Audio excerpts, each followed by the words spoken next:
ఎక్కడ సీతమ్మ తల్లి యొక్క వైభవం కీర్తింపబడిందో అక్కడ మంగళం జరిగి తీరుతుంది. అంత పరమోత్కృష్టమైనటువంటి రామాయణాన్ని ప్రారంభం చేస్తూ బాలకాండలో ఒక అద్భుతమైనటువంటి శ్లోకంతో ప్రారంభం చేస్తారు మహర్షి.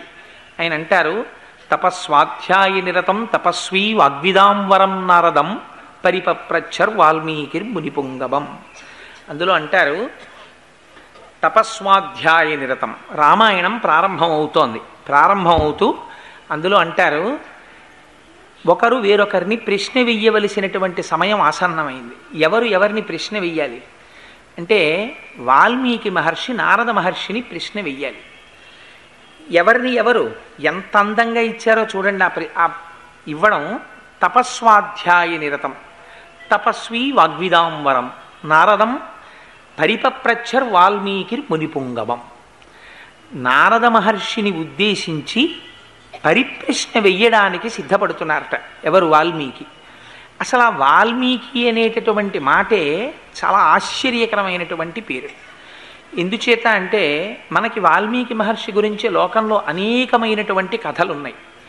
అసలు వాల్మీకి అంటే పుట్టలోంచి బయటికి వచ్చిన వారు కాబట్టి, వాల్మీకము నుంచి ఉద్భవించినటువంటి వారు కాబట్టి వారికి వాల్మీకి అని పౌరుషనామం వచ్చింది.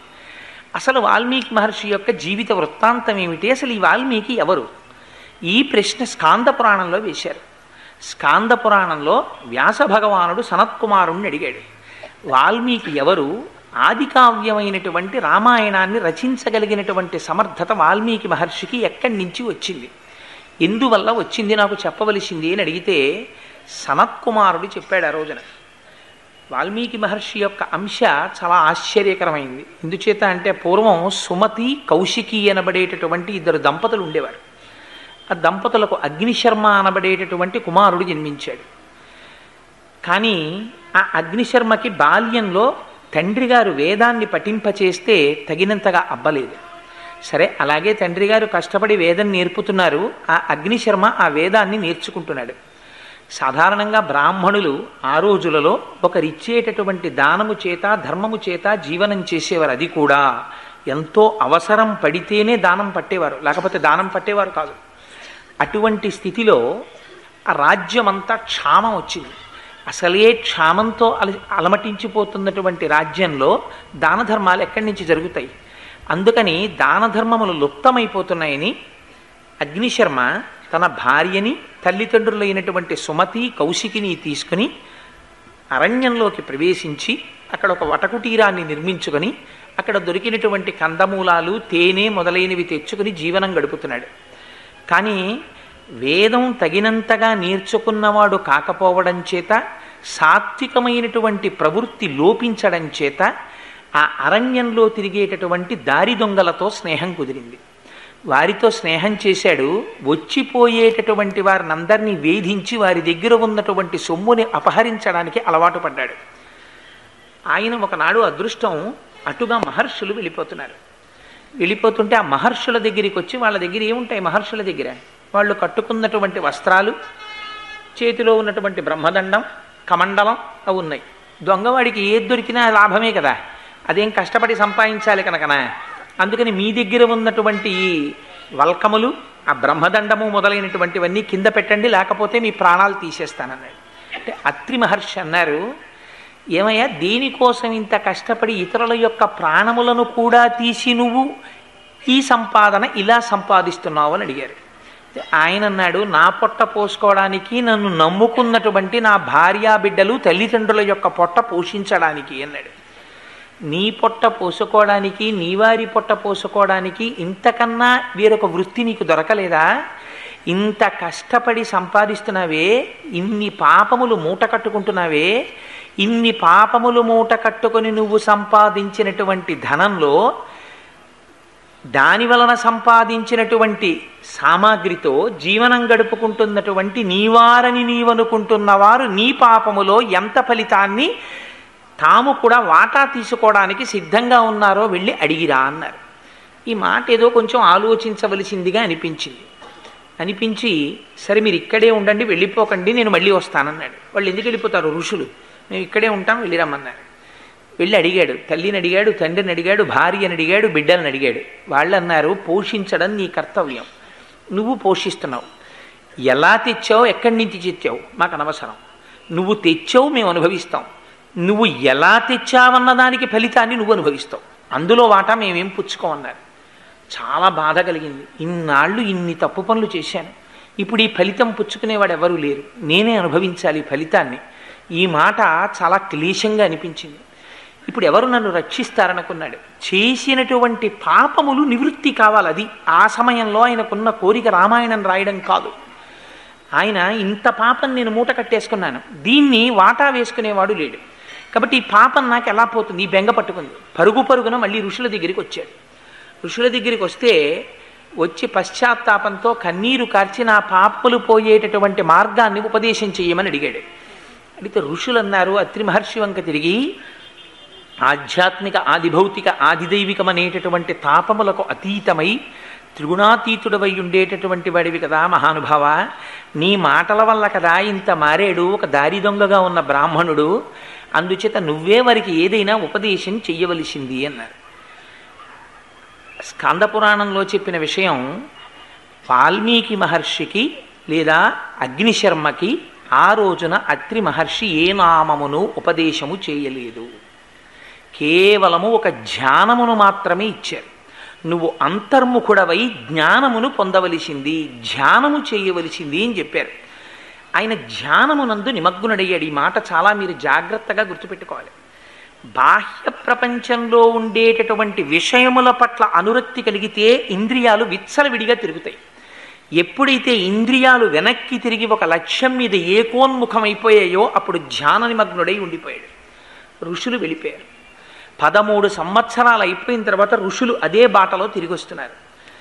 ఇంద్రియములన్నీ వెనక్కి తిరిగి ఒక లక్ష్యము మీద నిలబడిపోయి ధ్యానమగ్నుడై కూర్చుండిపోయినటువంటి అగ్నిశర్మ ఒంటి మీద పుట్టలు పట్టేశాం. ఆ పుట్టలలోంచి విశేషమైనటువంటి తేజస్సు వెదజల్లుతోంది. ఆ తేజస్సు బయటికి వస్తుంటే చూశారు ఋషులు. చూసి చాలా ఆశ్చర్యపోయారు. ఏమిరా ఇది, మనం ఇంతకుముందు ఎప్పుడో ఇటుగా వెళ్ళిపోతూ ఇతనికి ఉపదేశం చేసి వెళ్ళాం, నువ్వు ధ్యానములో ఉండవలసింది అని. ఆ వ్యక్తే ఇందులో ఉన్నాడు. ఇవాళ ఎటువంటి స్థితిని పొందాడంటే అసలు బాహ్య ప్రపంచంతో సంబంధం లేదు, అంతగా ఇంద్రియాలన్నీ ఏకోన్ముఖం అయిపోయాయి. కేవలం ఒక లక్ష్య సిద్ధి కోసమని బయట పుట్టలు పట్టినా తెలియనటువంటి స్థితిలో ఉన్నాడు అని వాళ్ళు ఆశ్చర్యపోయి ఋషులు అందులో ఉన్నటువంటి వ్యక్తిని పిలిచారు. వాళ్ళు ఏమని, వాల్మీకి రితితే నామా భువిఖ్యాతం భవిష్యతి అన్నారు. ఇక మీదట మేము చెప్పినటువంటి ధ్యానమునందు మగ్నుడవై మీద పట్టినటువంటి పుట్టలను కూడా గుర్తెరగక ధ్యానము చేసిన వాడివి కనుక నిన్ను వాల్మీకి అని పిలుస్తారు, నువ్వు పుట్టలోంచి పైకి రా అని పిలిచారు. ఇది పౌరుషనామమైంది. అందుకని వాల్మీకి స్వతసిద్ధమైన పేరు కాదు, ఆయన పేరు అగ్నిశర్మ. ఆయన భారద్వాజ గోత్రీకుడు, సద్బ్రాహ్మణుడు. ఆ పుట్టలోంచి బయటికి వచ్చాడు. వచ్చిన తరువాత ఋషులందరికీ పాదాలకి నమస్కారం చేశాడు. నన్ను ఏం చెయ్యమంటారని అడిగారు. అడిగితే నువ్వు ఉత్తరాభిముఖుడవై వెళ్ళి భగవద్ధ్యానం చేయమన్నారు. ఆయన కుశస్థలీ మధాగమ్య సమారాధ్య మహేశ్వరం అన్నారు. కుశస్థలి అనబడేటటువంటి ప్రదేశానికి వెళ్ళి విశేషంగా పరమశివుణ్ణి ఆరాధన చేశాడు. పరమశివ ఆరాధన చేస్తే ఆయనకి కలిగినటువంటి ఫలితం ఏమిటో తెలుసా అండి? 3 మూర్తులకును 3 లోకములకు 3 కాలములకు మూలమగుచు భేదమగుచు తుదిక భేదమయ్యొప్పారు బ్రహ్మమనగ నీవే పాలనయన. ఒకే పరబ్రహ్మం సృష్టి స్థితి లయ చేసేటప్పుడు, సృష్టి చేసేటప్పుడు బ్రహ్మగా ఉంటుంది, స్థితి చేసేటప్పుడు శ్రీ మహావిష్ణువుగా ఉంటుంది, లయ చేసేటప్పుడు పరమేశ్వరుడిగా ఉంటుంది. అందుకని ఒకే పరబ్రహ్మాన్ని 3గా ఉంటుంది కనుక అపారమైన శివారాధన చేసినటువంటి ఫలితం చేత మహేశ్వరానుగ్రహంతో విష్ణు కథ చెప్పేటటువంటి అదృష్టాన్ని వాల్మీకి పొందాడు. విష్ణు కథ చెప్పడానికి ఉపదేశం చేసిన వారెవరు? బ్రహ్మగారు ఉపదేశం చేశారు. ఇప్పుడు వాల్మీకి ఎవరి అనుగ్రహాన్ని పొందాడు? త్రిమూర్తుల యొక్క అనుగ్రహాన్ని పొందాడు. చేసినది మహేశ్వరారాధన, పొందినది బ్రహ్మగారి యొక్క అనుగ్రహం, చెప్పినది శ్రీ మహావిష్ణువు యొక్క కథ. అందుకని ఈ ముగ్గురి యొక్క అనుగ్రహాన్ని పొందినటువంటి వాడు కనుక పౌరుషనామంతో ఆయన్ని వాల్మీకి అని పిలిచారు. అటువంటి అగ్నిశర్మ ఆ వాల్మీకి మహానుభావుడు ఆయన రామాయణాన్ని రచించవలసినటువంటి సమయం ఆసన్నమైంది. ఆసన్నమైతే బాలకాండలో మొట్టమొదటి శ్లోకాన్ని రచించారు. ఏమని? తపస్వాధ్యాయ నిరతం తపస్వీ వాగ్విదాంవరం నారదం పరిపప్రచ్చర్ వాల్మీకిర్మునిపుంగవం. తపస్వి అయినటువంటి వాల్మీకి, తపస్సు స్వాధ్యాయ నిరతుడైనటువంటి వాడు, ముని అయినటువంటి వాడు, గొప్ప వాగ్విదాంవరుడైనటువంటి నారద మహర్షిని పరిప్రశ్న చేశాను. ఇది ఏదైనా ఆదికావ్యాన్ని ప్రారంభం చేసే ముందు ఒక పరమోత్కృష్టమైనటువంటి మాటతో ప్రారంభం కావాలి. జీవితంలో రామాయణం మనకి నేర్పేటటువంటి సందేశం ఏమిటో తెలుసండి? నువ్వు ఏ పని చేసినా అన్నిటికన్నా జీవితంలో గొప్పదేది? గురువుగారిని తలుచుకోవడం కన్నా గొప్పది వేరొకటి లేదు. అందుకే మనం పూజ చేసిన గురుర్బ్రహ్మ గురుర్విష్ణు గురుర్దేవో మహేశ్వర గురు సాక్షాత్ పరబ్రహ్మ తస్మై శ్రీ గురవే నమః అంటాం. గురువుని తలుచుకోవడం, గురువు చెప్పినటువంటి మాటలను జ్ఞాపకం తెచ్చుకోవడం, ఇంతకన్నా గొప్ప మంగళాచరణం ప్రపంచంలో ఉండదు. అందుకని తనకి గురువుగా ఆనాడు పరిప్రశ్న చేస్తే ఎవరు రామాయణాన్ని భాషింపచేశారో ఆ నారద మహర్షిని జ్ఞాపకం తెచ్చుకుంటున్నారు. ఎటువంటి వాట నారదుడు? నారదుడంటే మహానుభావుడు. ఆయన గురించి తపస్సు కలిగిన వాడు, స్వాధ్యాయ నిరతుడు.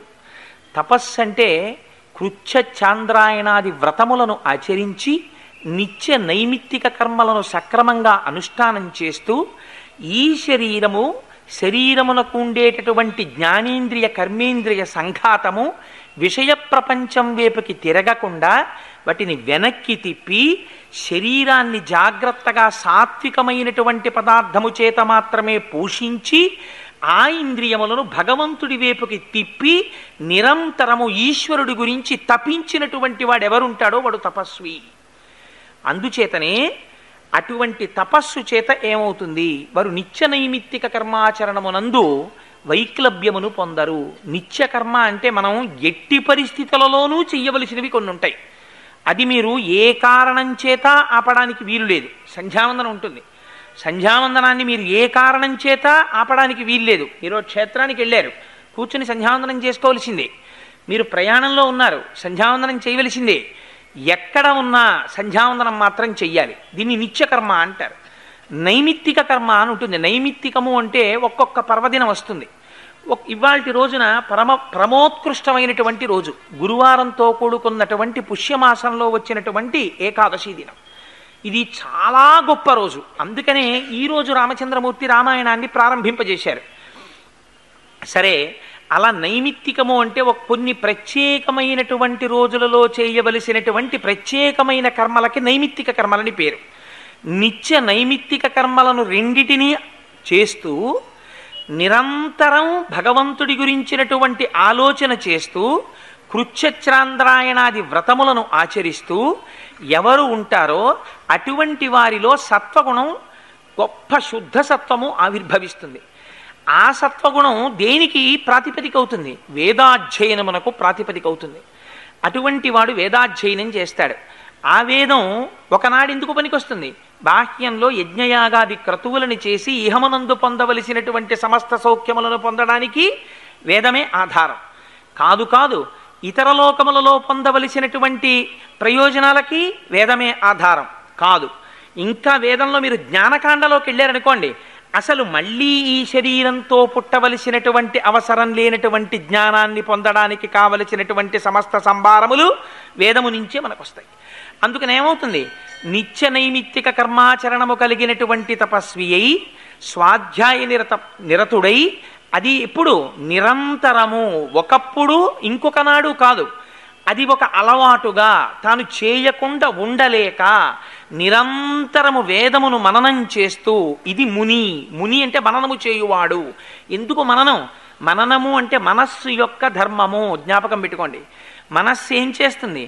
మీకు ఏ వస్తువు పట్ల ప్రీతి ఉందో ఆ వస్తువు చుట్టూ తిరుగుతుంటుంది. మిమ్మల్ని మీరు ఎప్పుడైనా ఒక్కసారి పరిశీలన చేసుకోండి. మీకు ఏ వస్తువు పట్ల చాలా ఇష్టం ఉందో ఆ వస్తువు చుట్టూ మనస్సు తిరుగుతుంది. అదే మనస్సుకున్నటువంటి గొప్ప బలం, అదే మనస్సుకున్న గొప్ప బలహీనత. మీరు పూజ చేస్తూ ఉండండి, అది తనకిష్టమైన వస్తువు దగ్గరికి వెళ్ళిపోతుంది. మీరు మనస్సుకి తీసుకెళ్ళి భగవంతుణ్ణి ఆలంబనంగా ఇవ్వడం అలవాటు చేశారనుకోండి, ఇస్తే తపస్సు చెయ్యడం ప్రారంభం చేస్తే ఈ మనస్సు క్రమంగా భగవంతుడి చుట్టూ తిరగడం ప్రారంభం చేస్తుంది. అందుకని ఏమవుతుంది, మననము చేయువాడు ముని తనంత తాను ఎప్పుడూ మననం చేస్తూ ఉంటాడు. దానికి ఒక ప్రయోజనం ఉంటుందా? ఏం ప్రయోజనం ఉండదు.